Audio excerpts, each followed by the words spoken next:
नमस्कार दोस्तों, मैं स्वागत करती हूं आपका अपने चैनल भारत ब्रेकिंग न्यूज में। ये कहानी है हिम्मत की, संघर्ष की और सामाजिक न्याय की। हरियाणा के उझाना गांव में चल रहे दलित धरने ने एक नया मोड़ ले लिया है। जब आवाज दबाई गई तो लोगों ने चुप रहने के बजाय इतिहास रचने का फैसला किया। मुख्यमंत्री नायब सिंह सैनी से मिलने के लिए आंदोलनकारी उझाना से चंडीगढ़ तक पैदल निकल पड़े, लेकिन ये काफिला अंबाला पहुँचते ही रोक दिया गया। पुलिस ने सभी आंदोलनकारियों को गिरफ्तार कर लिया और रात के अंधेरे में अलग अलग जगहों पर छोड़ दिया गया। लेकिन हिम्मत वाले पीछे नहीं हटते और अगले ही दिन सभी साथी फिर से नरवाना के अंबेडकर भवन में एकत्रित हुए, जहां आगे की रणनीति तय की गई। स्पष्ट है कि ये आंदोलन अब रुकने वाला नहीं है। मुख्यमंत्री ने 2 दिन का समय मांगा है। अब सभी की निगाहें सरकार की तरफ है। क्या वास्तव में समाधान निकलेगा या फिर ये सिर्फ एक टाल मटोल है? इस बीच आंदोलन को समर्थन देने पहुँचे RPI पार्टी के हरियाणा प्रदेश अध्यक्ष श्री सोनू कुंडली। उन्होंने साफ शब्दों में कहा है कि पार्टी दलित समाज के साथ कंधे से कंधा मिलाकर खड़ी है। आइए सुनवाते हैं सोनू कुंडली ने क्या कुछ कहा।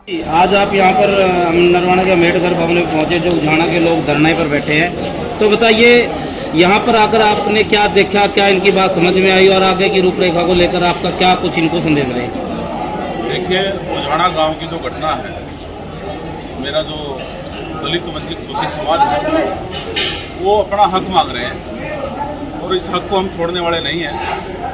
तो मैंने भाई संदीप भाई ने, हमारे पूर्व मंत्री दिल्ली सरकार, हमारे सभी साथी, सारी टीम हमारी यहाँ पर पहुँच चुकी है, क्योंकि हम अपने समाज के साथ कुछ गलत नहीं होने देंगे। और रही बात हक की, हक तो हम लेके ही छोड़ेंगे, चाहे हम इसके लिए कोई आंदोलन करना पड़े, जो भी हमें करना पड़ेगा वो करेंगे, लेकिन अपने समाज को हक अधिकार दिला के मानेंगे।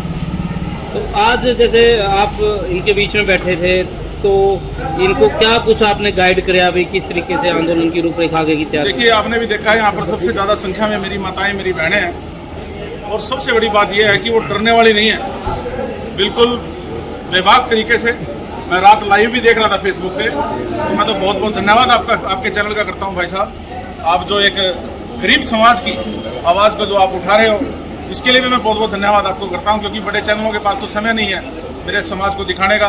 मेरे समाज में जो अत्याचार हो रहा है वो बड़े पत्रकारों के पास तो समय नहीं है, लेकिन मेरे भाई, हमारे लिए तो आप ही बड़े पत्रकार हैं।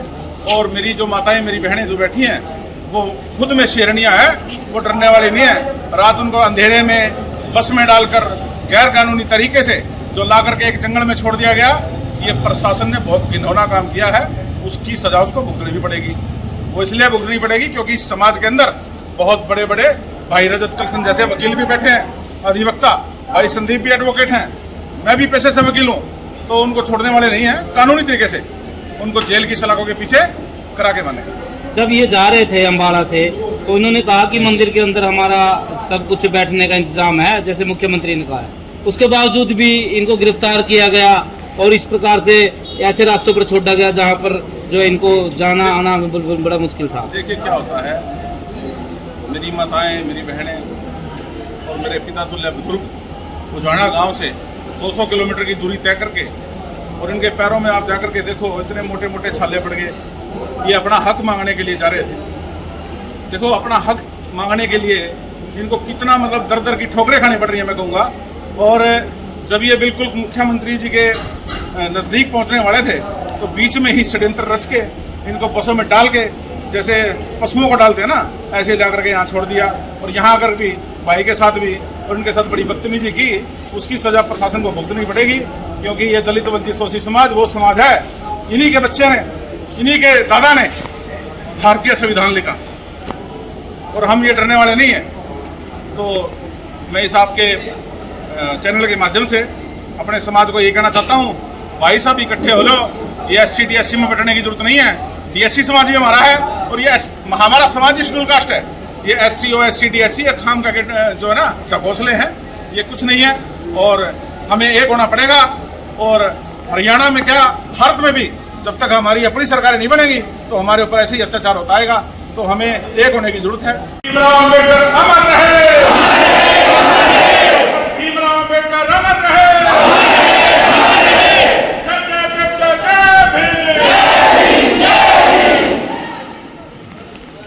हरियाणा के उझाना गांव की सभी साथी एक बार अपना फोन कर मैंने आपको पहले ही बोला ना, सोशल मीडिया बहुत बड़ी ताकत है। भाई की आवाज अगर आज यहाँ से 50 भाई लोग थे तो 5,000 एक आदमी के साथ कोई होगा। सभी एक बजे अपना फोन करके फेसबुक से लाइव ऑप्शन निकाले और लाइव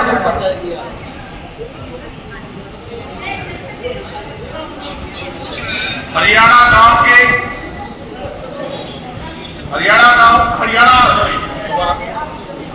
राज्य के उठाना गांव की मेरी क्रांतिकारी मेरी माताएं, मेरी बहनें,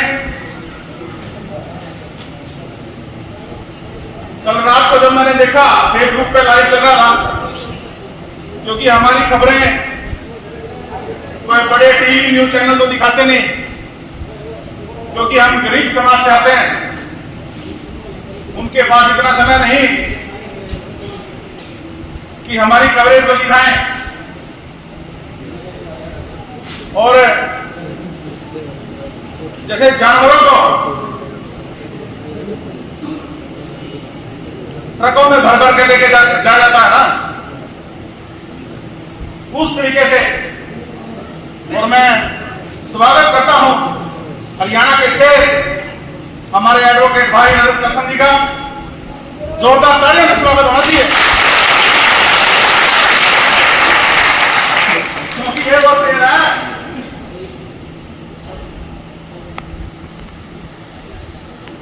जिसने दलित, वंचित, शोषित समाज के साथ कोई एट्रोसिटी करने की कोशिश की, उसको जेल की सलाखों के पीछे पहुंचाने का काम कसन करता है। कसल भाई जिंदाबाद, कसल भाई जिंदाबाद, मोदी सरकार मुर्दाबाद, कसल विरोधी मुर्दाबाद।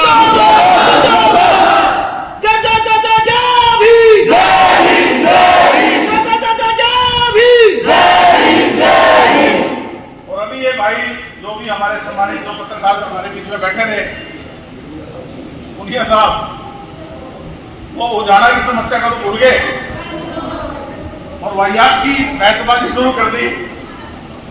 बोले आप भी तो रिपब्लिकन पार्टी से आते हो। तो मैं आपको बताना चाहता हूं कि जो रामदास अठावले साहब है ना, उन्होंने चुनाव नहीं लड़ा। उनकी ताकत है इस देश के अंदर, उनकी एक आवाज पे वो जहां इशारा करते हैं वहां पे वोटें डलती हैं, और उनके बिना सरकारें नहीं बनती।